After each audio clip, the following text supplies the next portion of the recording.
กค้ามาเลยมาใกล้สิสุกแล้วเนาะที่เครื่องชั่วโมงเนี่ย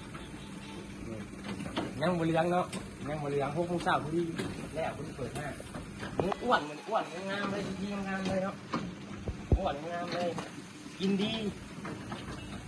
เป็นเลี้ยงดีงามเลยสีหินลายเนาะตัวใหญ่เนาะใหญ่แม่ใหญ่อ้วน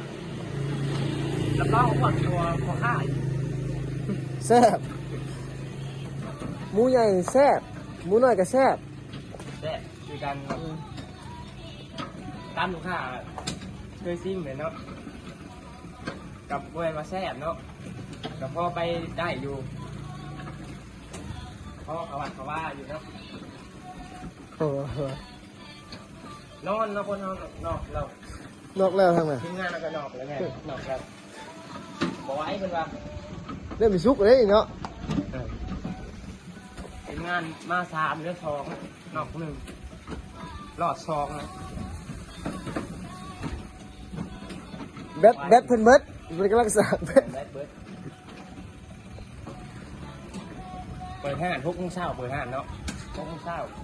เตรียมเลยจองไปกับร้านตื่นได้จองเลยคนจองร้านตื่นเลยแมวคนจ้องแล้วบ่โอ้โหจองจะมีขึ้นอยู่อ๋อจองไว้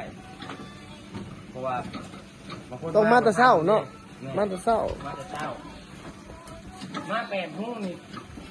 ยังไปซื้อได้เนี่ยยังไปซื้อมูเบิ้ลแล้วมูเบิ้ลแล้ว